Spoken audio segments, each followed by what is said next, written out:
오늘은 성도, 마음이 청결한 자라는 제목으로 함께 말씀을 나누고자 합니다. 예수님께서는 주를 믿는 모든 자들이 복을 얻기를 바라며 복된 삶을 살아가기를 원하십니다. 성도에게 있어서 가장 큰 복은 무엇이냐면 하나님의 나라를 소유하는 것입니다. 우리의 가장 큰 복이 그것이잖아요. 이 땅에서 하나님을 믿다가 하나님 나라에 들어가는 것, 그것이 우리에게 가장 큰 복입니다. 그런데 팔복의 말씀을 자세히 들여다보면 그 하나님의 나라는 죽어서 가는 곳이 아니라 살아서 이 땅에서 누리고 또 이 땅에서 완성해야 할 나라가 하나님의 나라다라고 말씀합니다. 그러면서 예수님은 이 땅에서 어떻게 성도가 하나님의 나라를 이루며 살아가야 할 것인가, 그에 해당되는 말씀들을 팔복의 간단한 그 문장을 통해서 하나씩 우리에게 설명해 주고 있습니다. 아마 이 팔복의 말씀을 듣는 그 당시의 사람들은 이 말씀이 무엇을 뜻하는지 잘 이해가 되지 않았을 겁니다. 왜냐하면 자신들은 이 땅을 살아가는 세상의 가치관과 세상에 속한 내용들을 늘 마음에 두고 살아갔던 그들에게 예수님이 전하시는 이 말씀이 그냥 자연스럽게 들려오고 이해되지는 않았을 겁니다. 마음이 많이 심란하였을 것입니다.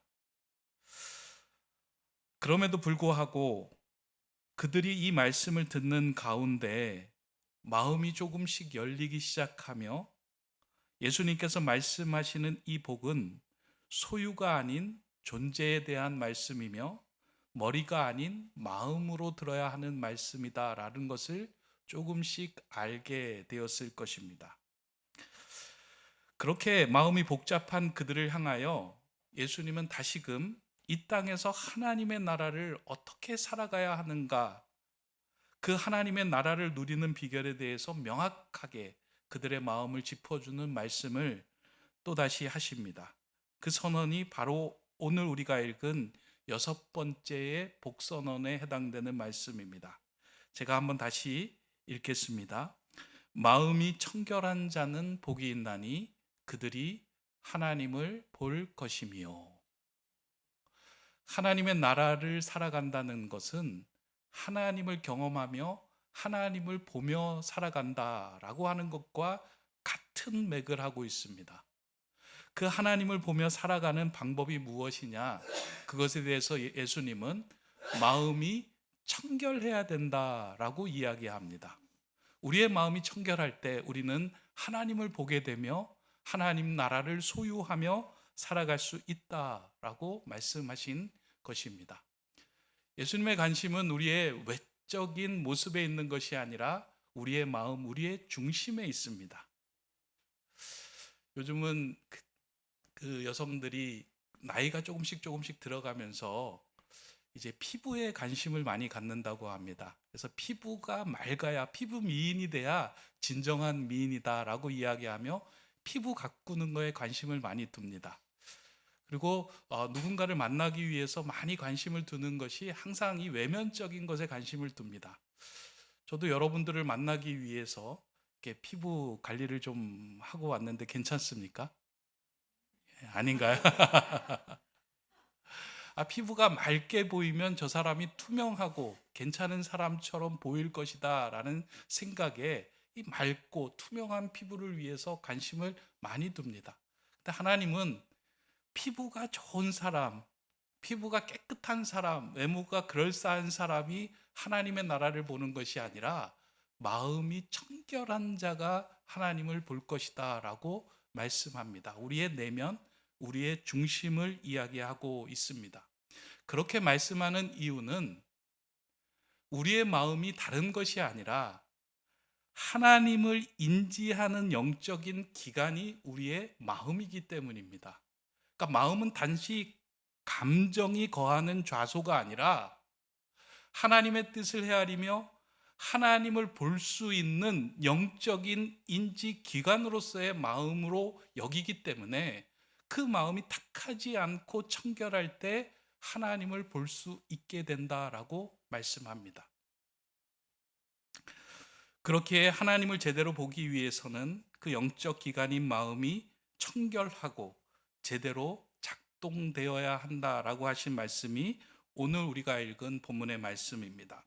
그래서 솔로몬도 왕위에 오른 후에 일천번제를 드리고 난 후에 하나님께서 그에게 나타나셔서 이렇게 묻습니다.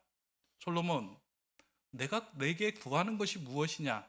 그 구하는 것을 내가 다 들어주겠다 라고 이야기했을 때 솔로몬이 그 환상 가운데 하나님께 구하는 것이 있습니다. 우리는 지혜를 구하였다라고 생각을 하는데 솔로몬이 구한 건 지혜가 아닙니다. 열왕기상 3장 9절에 보면 이렇게 분명하게 기록하고 있습니다. 누가 주의 이 많은 백성을 재판할 수 있사오리이까?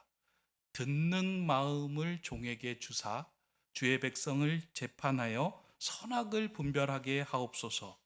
솔로몬이 이것을 구하매 그 말씀이 주의 마음에 든지라. 솔로몬이 무엇을 구했느냐? 성경에서는 듣는 마음을 구하였다라고 이야기를 합니다. 우리에게 모두 다 마음이 존재하는데 그 마음이 하나님을 향하여 열려서 하나님의 뜻과 마음을 헤아릴 수 있도록 그 마음이 열려지기를 간구하며 소원한 것입니다. 하나님은 솔로몬에게 그 마음을 열어주시고 하나님의 마음과 뜻을 헤아릴 수 있는 모든 것들을 그에게 허락해 주신 것입니다. 솔로몬이 이렇게 구한 것은, 듣는 마음이라고 하는 것은 우리가 노력하고 애써서 이루어지고 얻어질 수 있는 것이 아니라 하나님께서 열어주실 때 가능한 것이기 때문에 이 마음을 구하는 것입니다. 다시 말해서 하나님의 마음과 우리의 마음이 이어질 수 있도록 조율해 나가는 그것이 바로 마음을 청결하게 하는 것이며 우리가 구해야 하는 것입니다. 예수님을 따르는 성도가 그 길에서 벗어나지 않으려면 반드시 이 마음을 유지하고 있어야 합니다. 이러한 맥락에서 오늘 예수님은 그 마음을 유지하는 비결이 무엇이냐? 그것은 청결함이다라고 우리에게 알려주십니다. 제가 이 청결함이 무엇인가 하고 이에 해당되는 사전 언어를 찾아보니까 이 청결함을 카타로스라는 단어를 사용하더라고요. 이 단어는 나중에 이제 카타르시스라고 하는 말로 우리에게 잘 전달이 되는데 그것의 어원이 되는 말입니다. 영화를 보고 난 다음에 눈물을 쫙 흘리고 나면 마음이 무엇인가 정화된 것 같은 느낌을 갖잖아요. 그리고 새로운 마음이 생기잖아요. 그러한 상태, 그러한 무엇인가 정화되고 불순물이 제거되는 그런 상태의 마음을 청결한 마음이다라고 이야기를 합니다. 근데 이 카타로스라는 단어가 가지고 있는 데에는 두 가지의 큰 의미가 있다라고 하는데 이 의미를 헤아리면 예수님이 말씀하신 마음의 청결함이 무엇인지를 우리가 보고 그 길로 나아갈 수 있게 됩니다. 첫 번째 이 카타로스가 가진 의미는 꾸밈이 없는 진실된 마음을 이야기합니다. 우리는 살아가면서요, 우리의 마음을 많이 꾸미며 살아갑니다. 그럴듯하게 보이려고, 괜찮게 보이려고 우리의 마음을 꾸미고 포장하며 살아갑니다. 근데 이 마음은 신앙생활하는 우리에게 그대로 신앙생활을 하면서도 나타날 때가 있습니다.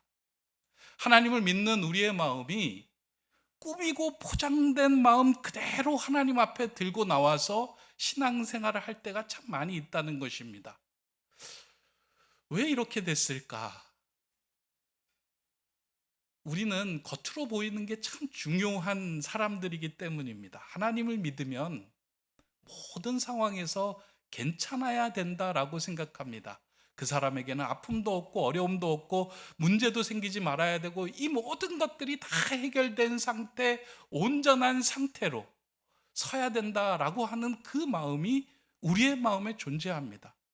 그래서 교회에 와서 아무렇지도 않은 것처럼 보이기 위해서 우리를 꾸미고 포장합니다. 사람들 사이의 관계에서도 나 신앙이 괜찮은 사람이야 라고 생각하면서 보여주기 위해서 그 사람들에게 포장하고 꾸민 채로 다가섭니다. 그러다 보니 하나님과의 관계에서도 무엇인가 위선과 가면을 가지고 생활하다 보니 깊은 관계로 들어가지 못합니다. 사람과의 관계 속에서도 언제 그 꾸밈과 포장이 벗겨질까 두려워 나를 감추고 살아가다 보니 깊은 관계로 들어가지 못합니다. 근데 이 꾸밈과 포장을 다 벗어낸 상태에서 하나님을 만나고 사람들을 만나는 상황을 청결한 마음이다 라고 이야기합니다. 라틴어 가운데 시네케라라고 하는 말이 있습니다. 이 말은 영어로 신시어리라고 하는 말의 어원이 되는 말입니다. 이 신시어리라고 하는 말은 진심으로라는 뜻이에요. 그러니까 사람들이 예전에 편지를 보낼 때 영어로 편지를 보내면 그 마지막에 신시어리 뭐 yours 뭐 이렇게 쓰잖아요.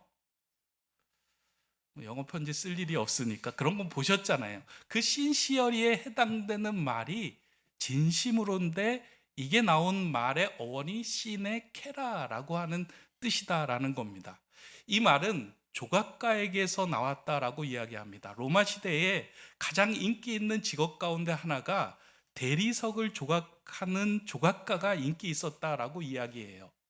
왜냐하면 그 당시에 사람들이 우상을 만들기도 하고 조각상을 만들기도 하는데 그 조각상을 만들면 많은 돈을 벌게 되는 거예요. 그러니까 그 조금만 기술만 있으면 그 조각을 하게 되면 그게 사람들에게 잘 팔리니까 수많은 젊은이들이 이제 조각가가 되기 위해서 몰려들었습니다.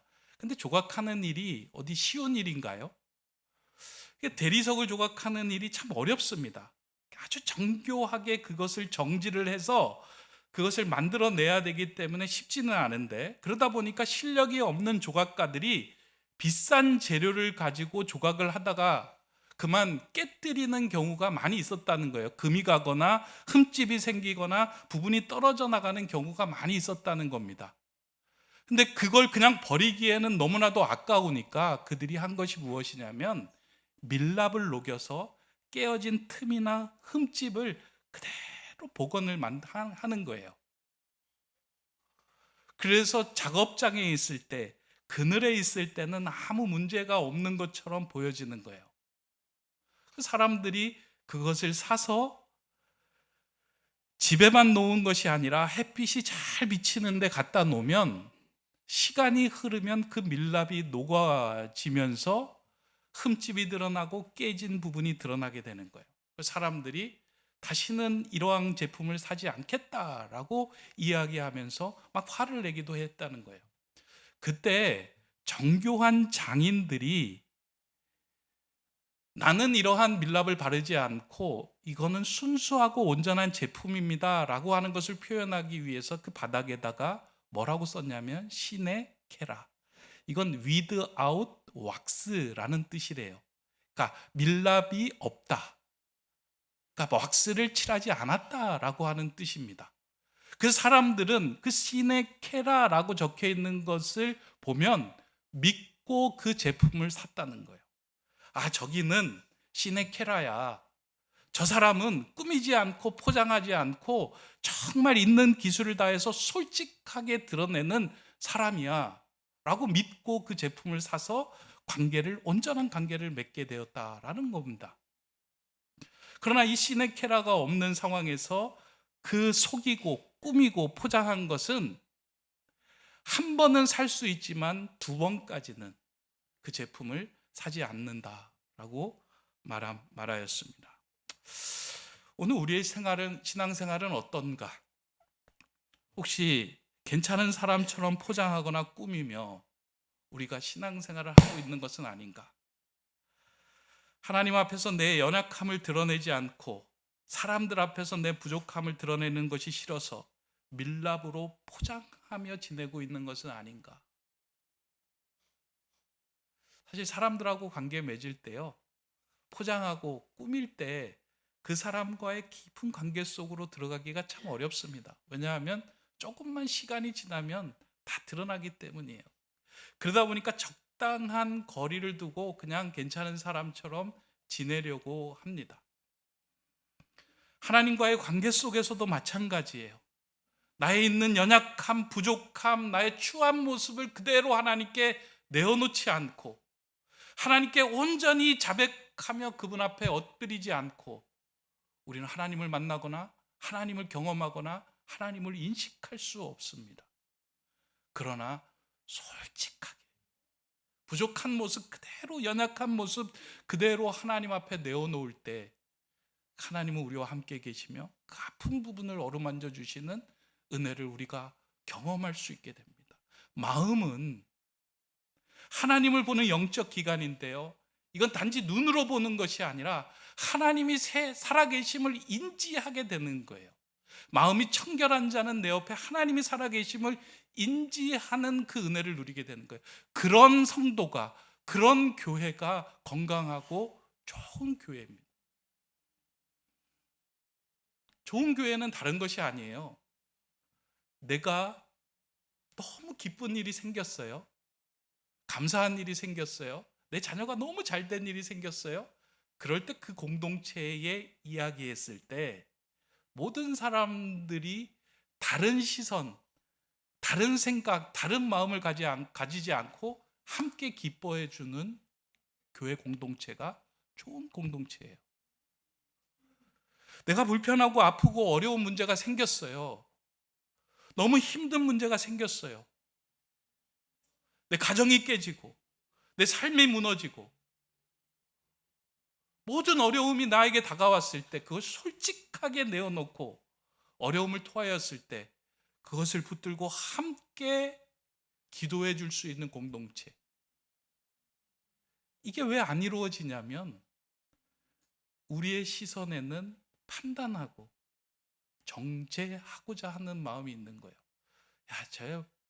저 사람이 무엇인가 하나님에게 잘못된 것이 있고 제 멋대로 하다 보니까 저렇게 된 거야 라고 하는 그 판단과 정죄가 너무 앞서는 공동체가 되다 보니까 자꾸 꾸미고 포장하고 적당한 거리를 두는데, 이 꾸밈과 포장이 모두 다 벗겨지고 하나님과 사람 앞에 정직하게 설 때 그 공동체는 하나님의 나라를 경험하고 하나님이 살아계심을 인식할 수 있는 공동체가 됩니다. 이스라엘의 초대 왕인 사울 왕이 하나님 앞에 처음 부름을 받았을 때, 사무엘 앞에 섰을 때 그의 마음은 진심이었습니다. 그러니까 왁스를 바르지 않은 상태였어요. 하나님, 나 연약합니다. 부족합니다. 내가 어떻게 왕이 됩니까? 그러면 숨었던 사람이 사울 왕이었어요. 그런 왕이 시간이 지나면서 권력과 명예를 맛보고 난 이후에 삶이 조금씩 그의 삶에 왁스가 칠해지는 거예요. 그러면서 이전에는 하나님의 음성을 들었다면 어느 순간부터 하나님의 음성보다 자신의 마음에 내키는 대로 행하기 시작합니다. 그게 결정적인 곳에 이르렀을 때가 아말렉과의 전투를 벌일 때 아말렉에서 얻은 모든 전리품을 다 소각하고 태우라고 하나님이 준엄한 명령을 내리세요. 그런데 사울의 눈에 보기에는, 사울의 마음에 보기에는 이렇게 아까운 거, 이렇게 좋은 거를 왜 태우냐? 이거 내 살림에 보탰을 수도 있고 나중에 이거 하나님께 제사 드릴 수도 있는데 왜 이거를 태우냐? 하나님의 말씀보다 자신의 마음에 내키는 대로 그 일을 행합니다. 하나님 그래서 그것을 지적하려고 할 때 사울이 마음에 왁스를 바르고 그렇게 얘기합니다. 하나님, 이거 다 하나님께 드리려고 했던 건데요, 왜 이런 걸로 지적을 하십니까? 왜 이런 걸로 문제를 삼습니까? 라고 얘기를 하는 거예요. 그때 하나님께서 사울의 마음에서 떠난 일이 벌어집니다. 하나님을 인식할 수 있는 그 마음이 사라지는 거예요. 반면에 다윗은 아주 치명적인 실수를 하죠. 하지 말아야 할 그 밧세바를 범하는 범죄를 짓게 됩니다. 근데 그 범죄가 드러났을 때 다윗은 왁스를 바르거나 꾸미거나 포장하지 않고 하나님께 납작 엎드립니다. 그리고 하나님께 이렇게 간구합니다. 그 시편 51편 10절의 말씀이죠. 하나님이여 내 속에 정한 마음을 창조하시고 내 안에 정직한 영을 새롭게 하소서. 내 안에 정한 마음을 다시 창조해 주시고 하나님을 인식하고 하나님만 바라봐야 하는데 무엇인가 더럽혀진 그 왁스, 그 찌꺼기이기 때문에 하나님을 바라보지 못했던 그 마음을 다시 창조하여 주셔서 하나님을 인식하고 하나님을 바라보는 삶이 되게 해 주십시오라고 간구했던 거예요. 하나님은 이 기도를 들어주시고 다윗의 마음을 새롭게 해 주셨습니다. 하나님은 우리의 마음 중심을 보시는 분입니다. 우리의 완벽한 모습을 원하시는 것이 아니라 꾸밈이 없는 그 신시어리, 진실된 그 마음을 받기를 원하시고 그 마음으로 관계를 맺기를 원하십니다. 겉과 속이 다른 모습이 아니라 정한 마음으로 주님을 진정으로 신뢰하며 따르는 그 마음을 원하십니다. 그래서 하나님께서 우리를 부르시면서 첫 번째 주셨던 그 첫 계명도 내 앞에 다른 것이 있게 하지 마라 라는 거예요. 이건 겉과 속이 다르지 않게 해라 라는 말이에요. 이런 거죠.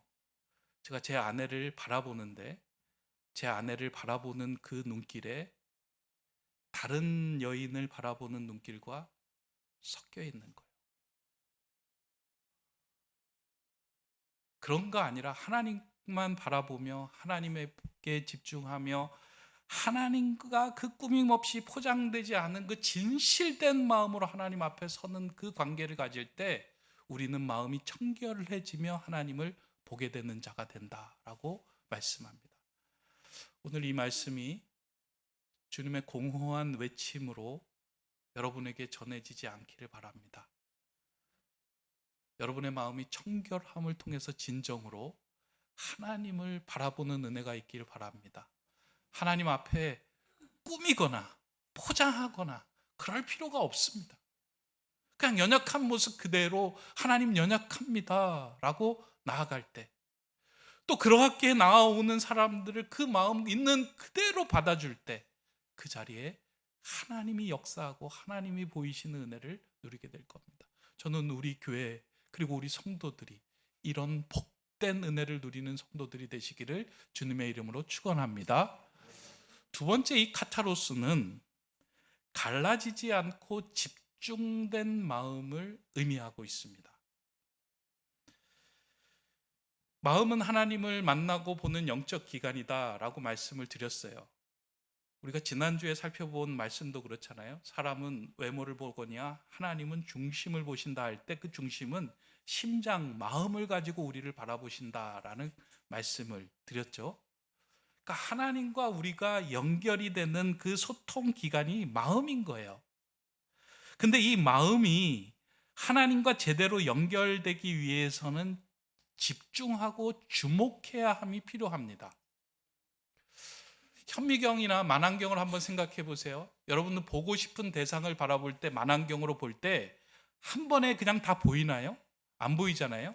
그래서 앞에 렌즈를 돌리기도 하고 뒤에 렌즈를 돌리기도 하면서 내가 보고자 하는 그 대상에게 집중하고 주목할 때 그 대상이 명확하게 보여요.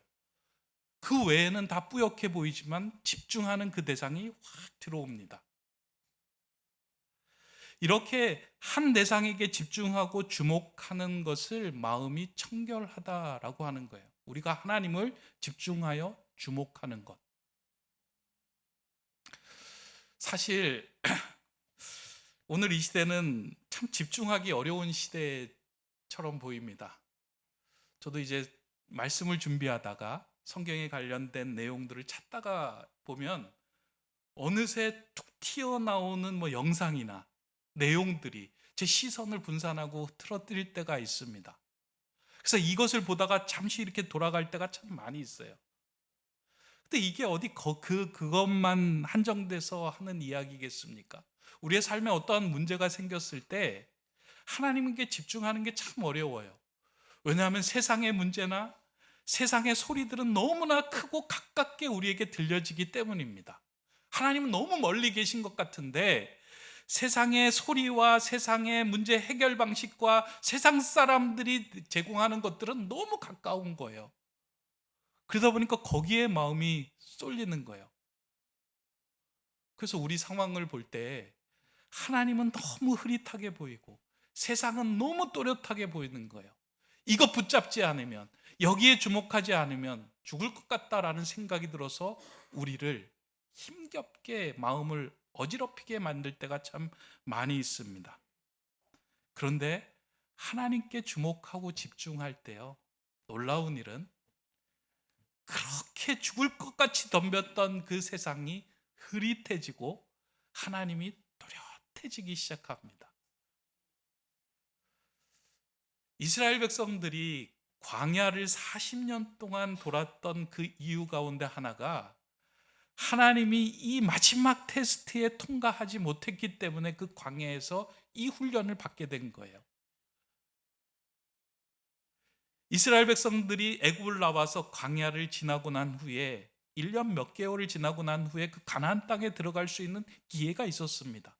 그들이 가데스 바네아에 머물고 있었을 때 이제 내가 들어갈 가나안 땅을 너희들에게 보여주고 소개하겠다라고 하면서 12명의 정탐꾼, 그들의 대표를 취해서 그 땅으로 보냅니다.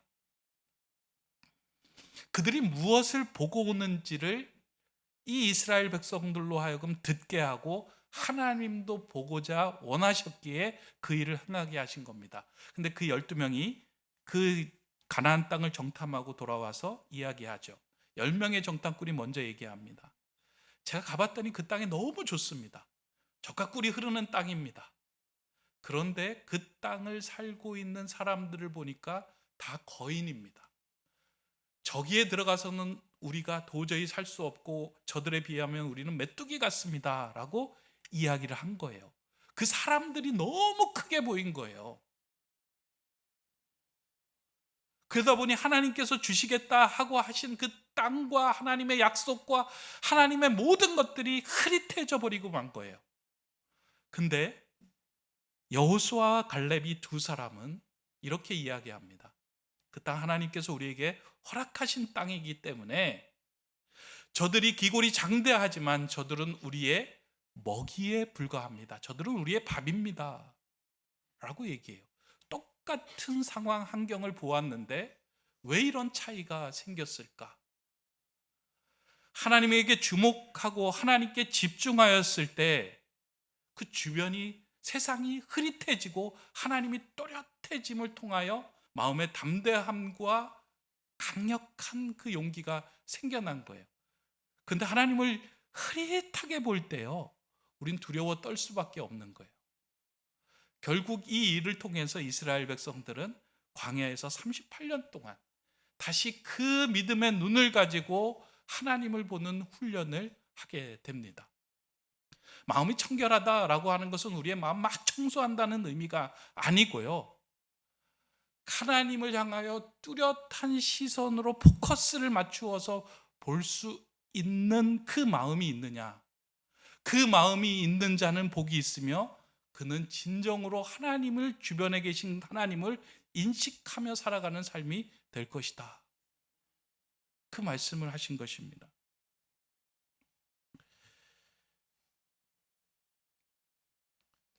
어제 그 BTS 공연을 좀 보는데요, 제가 그 팀원들의 이름을 다 모르고 아는 사람만 이제 한두 명이 있어요. 그러다 보니까 그 춤을 막 추고 있는데 제 눈에 이제 몇 명이 딱 들어오는 거예요. 근데 걔들이 이렇게 눈에 더 들어오더라고요. 왜 들어올까? 제가 알고 있기 때문에 들어오더라고요. 모르는 애들은 그냥 슥 지나가는데 알고 있는 애들은 7명이 서 있어도 걔가 잘 보이더라고요. 아마 부모의 입장에서, 그 7명 중에 부모의 입장에서 그 사람들을 바라봤다면 자기 자녀가 또렷하게 보였을 거예요. 좋아하는 사람이라면, 집중하는 사람이라면 아무리 7명이 있어도 그 7명 중에 그 한 명이 포커스가 되면 다른 사람은 흐트러지고 집중이 되었을 거예요. 하나님께 주목하고 집중할 때 우리는 그분이 명확하고 또렷하게 보이기 시작하며 주변은 흐릿하게 보이게 됩니다. 이게 마음이 청결하며 주님께 집중하는 마음이에요. 근데 이건 한 번에 되는 것이 아니고요, 꾸준하게 우리를 가꾸어 가야 하는 거예요. 다윗이 골리앗을 마주했을 때 거대한 골리앗이 작게 보였잖아요. 하나님이 크게 보였기 때문에 대단한 사람이었잖아요. 그런데 어느 날 우연히 옆집에서 목욕하고 있는 여인이 그의 눈에 들어왔을 때 그 여인이 크게 보이고 다른 건 다 흐릿하게 보였어요. 그리고 결국은 범죄하게 됩니다. 저는 이 사건이 우리에게 주는 메시지가 참 크다라고 생각해요. 마음이 청결한 자로 살아가는 것은 한 번으로 완성되는 어떤 훈장을 얻는 게 아니에요. 여러분, 한번 기도하고 난 다음에 마음이 속이 시원해졌다, 나 하나님의 관계가 회복됐다라고 끝나는 것이 아니라 매일매일 일상의 삶 속에서 하나님을 집중하며 하나님과의 관계를 맺으며 내 삶을 하나님께 의탁해 나갈 때 그 삶이 청결한 삶으로 유지가 됩니다. 지금 우리가 시편 산책 읽고 있잖아요. 하유 목사님, 우리 귀찮게 왜 시편 산책을 같이 읽고자 이렇게 맨날 이렇게 올려주시는 걸까? 그 말씀을 통해서 저와 여러분이 하나님께 집중하기 시작할 때요, 여러분이 염려하고 걱정하던 모든 그 세상의 문제들은 흐릿해지고 하나님이 일하시는 것을 보는 놀라운 은혜와 복을 누리기 때문입니다. 그 말씀 가운데, 하나님의 은혜 가운데 그 복을 누리는 성도들이 되기를 원하는 마음에서 같이 말씀을 읽어나가는 겁니다. 바라기는 저와 여러분들이 신앙생활에 나가면서요, 마음이 더 청결해지고 마음이 더 투명해지는 성도들이 되었으면 좋겠습니다. 우리 교회 안에서는 꾸밈이 없고 포장이 없고 서로의 아픔과 서로의 자랑을 내어놓을 때 잘했다, 정말 축하할 만한 일이다 라고 함께 그 마음을 축복해 주는 일들이 넘쳐났으면 좋겠어요. 그리고 문제가 생기고 아플 때 이건 숨겨야지, 이건 은혜스럽지 않아, 이것이 아니고요, 기도해 주세요. 제가 마음이 많이 힘듭니다. 제 가정이 이렇게 됐습니다. 제 상황이 이렇게 됐습니다. 제 힘으로는 감당할 수 없습니다. 내어놓을 때 아무런 판단과 정죄가 사라지고 투명한 마음으로, 깨끗한 마음으로 그것을 받아서 주님, 우리 형제의, 우리 교우의 이러한 마음 받아주시고 하나님께서 위로해 주십시오 라고 기도할 때 그곳이 하나님의 나라가 되며 하나님이 함께 하시는, 하나님이 도우시는 그 놀라운 은혜를 경험하는 하나님을 보는 자리가 될 겁니다. 이제 말씀을 맺고자 합니다. 세상은 끊임없이 저와 여러분의 마음을 분산시키려고 합니다. 세상은 끊임없이 우리를 포장하게 만들고 꾸미게 만들고 있습니다. 이때 다시 주님의 음성과 외침이 저와 여러분에게 깊은 울림으로 새겨지길 원합니다. 마음이 청결하고 투명한 자는 하나님을 보게 될 것이다. 그 하나님을 보며 그 하나님을 품은 마음으로 내 삶을 통하여 역사하시는 하나님을 보여주는 그와 같은 투명하고 정직하고 청결한 마음으로 복을 누리는 저와 여러분 되시기를 주님의 이름으로 간절히 축원합니다. 그런 마음이 청결하여 주님의 복을 누리시는 우리 교회와 성도들 되시기를 주님의 이름으로 간절히 축복합니다. 기도하겠습니다. 거룩하신 하나님, 지금까지 세상의 시선에 갇혀서 우리의 연약하고 갈라진 틈을 가시의 밀랍으로 메우며 살아왔던 부끄러운 내 자신을 주님 앞에 다시금 내어놓습니다. 우리를 불꽃 같은 눈으로 바라보시고 지키시는 주님의 사랑에 힘입어 위선의 옷을 벗어버리고 투명한 마음으로 주님 앞에 나아가게 하여 주시옵소서. 모든 상황보다 크신 주님을 보는 복을 누림으로 인하여 이웃과 성도들을 품을 수 있는 넓은 마음이 우리 안에 생겨나게 하시고, 그와 같은 마음의 투명함을 통하여 하나님이 살아계심을 세상에 보여주는 청결한 성도가 되게 하여 주시옵소서. 우리를 새롭게 하시며 온전케 하시는 예수 그리스도의 이름으로 기도드립니다. 아멘.